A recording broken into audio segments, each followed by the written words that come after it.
So, a couple of different funny setups to do Archer for the doggy door. First and easiest thing I'd say is put him on a slip leash or a leash.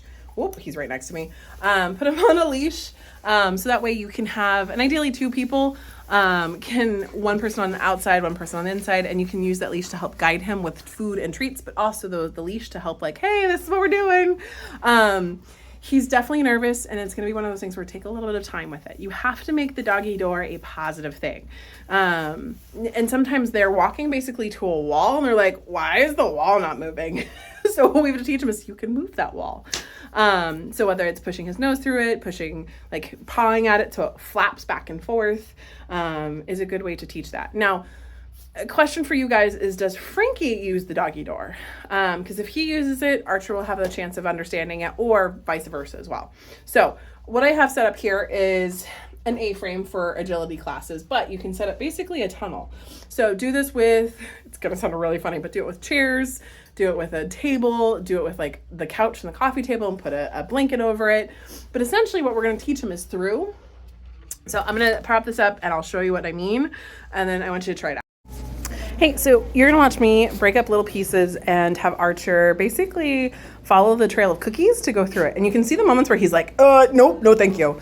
Now, I like having a leash on because you can kind of help corral and control them so they don't go around or go through an open door or anything like that. So this is where just getting comfortable going through stuff. So a tunnel, a chair, A-frame, anything that you can kind of make a tunnel-like way that's similar to the doggy door. Now, the doggy door is really thin in comparison of how long this is, but it's all about getting him comfortable that something is over his head. We got a little distracted here for a quick second, and then we got back to focus. But towards the end of this little clip, he got really good going in and out on his own, like right there. That's phenomenal. And then calling him through is the same thing. Come on, you can go through it. Now, you're going to see in a second where I add a blanket to make it harder.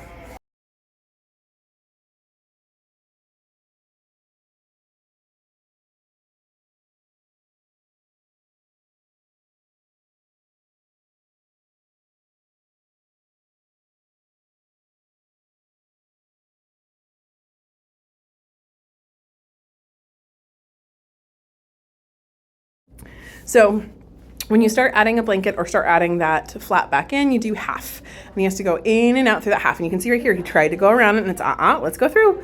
Now this is gonna barely touch the top of his back, and that's where he gets a little weirded out. But it's, again, changing the perspective for him and how do we work through this scariness. You'll see me halfway through once we've had some success, actually put it all the way down, and he was a flat out no. It was a hard no. So I opened up a corner and worked on getting him through that corner. That's how we find ways that get them interested and open to it. But if you do this a couple times, even at home with something that's not the doggy door, the concept, the muscle memory will be built the same way.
It's a funny way to teach how to go through a doggy door, especially if they don't know what it is. But Make it a little bit easier, make it high drive, high value, and they'll slowly get the hang of it. Also, you can be he's on the inside, you're on the outside, and you're calling him, come on, buddy, let's go. And you can even like poke the corner so it wiggles a little bit, or put a treat right through it and he has to follow through with it. But I would start with, if you can take the flap off, take it off, or lift it up and practice just going through without a cover. Whoops, out a cover there. Let me know if you have any questions and we'll go from there.